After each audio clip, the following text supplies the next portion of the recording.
Very good morning, students. Welcome to e-learning classes of business studies. Today in this lecture, I am going to cover second topic of chapter 5, that is organizing.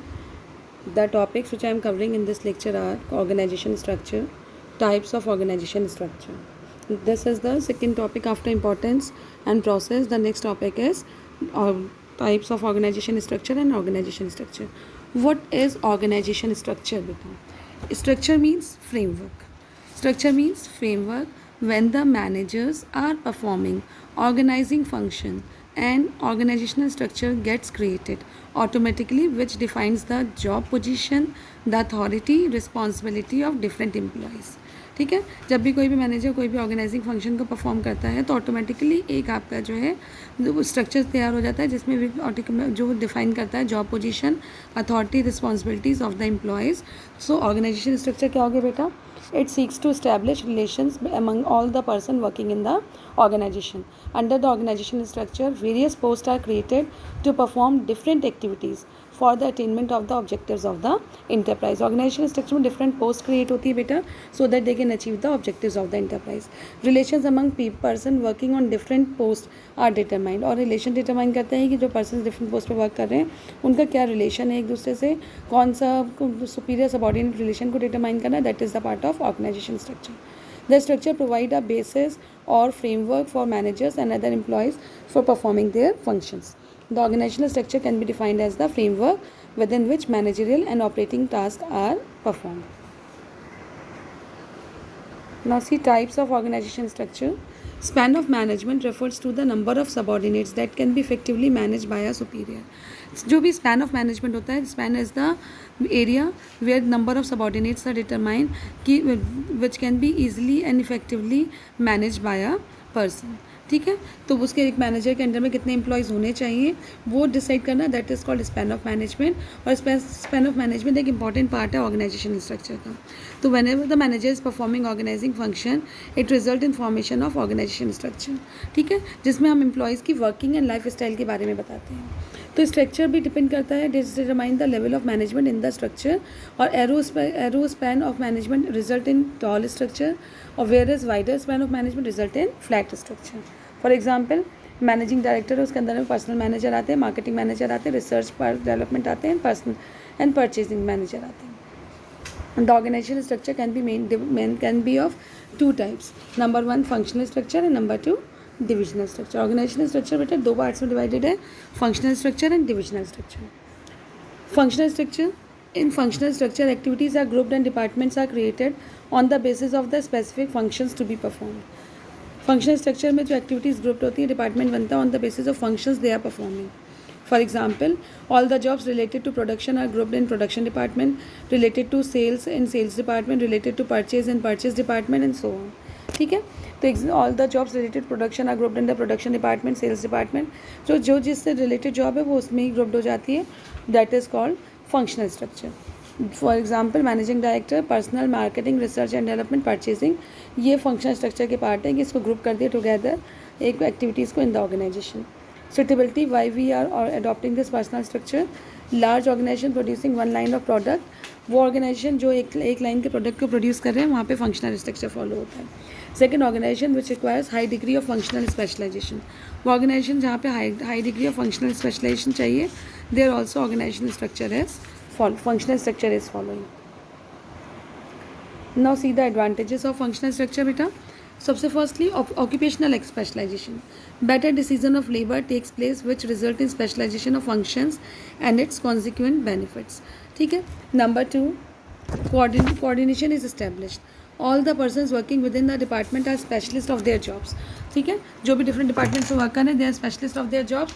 It makes the coordination easily at the departmental level. जिससे आपकी coordination easily हो जाता है क्योंकि due to similar jobs grouped in one department there is easy supervision and better control. Number 3 helps in increasing managerial efficiency. Manager of one department are performing same type of function again and again. कोई भी manager बार बार उसी function को perform करता है तो he become specialist in that work और उनकी efficiency भी क्या होती रहती है, इंप्रूव होती रहती है. मिनिमाइजेस कॉस्ट, इससे आपकी कॉस्ट मिनिमाइज होती है क्योंकि it leads to minimum duplication of efforts which result in economy of scale and thus lower cost is required. Now see disadvantages, ignorance of organizational objective. Disadvantages क्या है? Functional structure places less emphasis on overall enterprise objective than the objective pursued by the functional head. Functional structure functional head के objectives पर ज़्यादा ध्यान देते हैं instead of overall objective of the organization. It means there is ignorance of organizational objectives. The number 2, difficult in interdepartmental. जब भी कोई interdepartmental problem आती है तो फंक्शनल स्ट्रक्चर वहाँ पे वर्क नहीं कर पाता है. There is problem of coordination between different departmental work. All departmental heads work as per their own wishes, which leads to coordination within the department easier, but it makes interdepartmental coordination difficult. Number 3, hurdle in complete development. Organizational structure completely develop नहीं हो पाता है, इसमें inflexibility ज़्यादा होती है. Organisational structure में जो होता है आपके एम्प्लॉयज़ डेवलप नैरो प्रॉस्पेक्ट्स पर डेवलप होते हैं. ट्रेनिंग भी इनको सिर्फ उसी एरिया के लिए मिलती है. So they are less specialist in the organisation. Now see the next, divisional structure. Dividing the whole work according to the major products to be manufactured like metal, plastic, cosmetic, etc. is known as divisional structure. Divisional structure बेटा जब organisation एक product को produce कर रही है तो आपका functional structure follow होता है. और जब when organisation is producing is large in size and is producing more than one type of product, then activities related to one product are grouped under one department. ठीक है. जब organisation structure large होता है size में,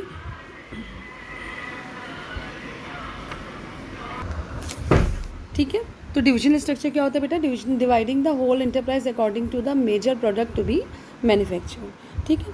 तो divisional structure जब वो more than one product हम ग्रुप करते हैं in one under one department. जब one firm is producing more than one type of product, then activities related to one product are grouped under one department. और यहाँ पे जो follow होता है that is divisional structure. For example, if an organization is producing soap, textile, medicine, cosmetics, etc., then all the activities related to medicine will be grouped under medicine department, all the activities of textile in textile department and so on. ठीक है. See इसका जो for example manager cosmetics, garment, footwear, skin care, और हर एक के under में आपके अपने पर्सनल स्ट्रक्चर हैं. दैट इज नोन एज और divisional structure. Suitability, this structure is suitable in organisation producing multi product और different line of product requiring product specialisation. वहाँ पे आपका फंक्शनल स्ट्रक्चर में फंक्शनल स्पेशलाइजेशन है, यहाँ पे प्रोडक्ट स्पेशलाइजेशन है. Also growing companies which intend to add more lines of product in future adopt this structure. Then advantages बेटा. Number 1, quick decision making. Divisional manager can take any decision regarding his division independently which make decision quick and effective. ठीक है. तो अब इस product specialisation होता है. Divisional result can be assessed. हम इसमें जो profit and loss division wise assess कर सकते हैं, प्रोडक्ट वाइज असेस कर सकते हैं. ग्रोथ एंड एक्सपेंशन होता है बिजनेस का, क्योंकि बिजनेस मल्टीपल प्रोडक्ट पे लॉन्च कर रही है मार्केट में. Then disadvantages, conflict among different divisions. हर डिवीजन के अंदर में क्या होता है, एक होड़ होती है कि हम ज़्यादा अच्छा सा काम करें. तो there is conflict among different division. Duplicacy of function is there and entire work जो है डुप्लीकेट वो दोबारा से भी हो सकता है in the organisation. Selfish attitude आ जाता है एम्प्लॉयज़ के बीच में, मैनेजर्स के बीच में, जो कि शो करता है कि हर मैनेजर बेटर परफॉर्मेंस के लिए चाहता है. तो it shows selfish attitude among the managers of the organisation. This topic has been completed बेटा. I hope you all have understand. Thank you. Have a nice day. Note down all the work in your fair copy.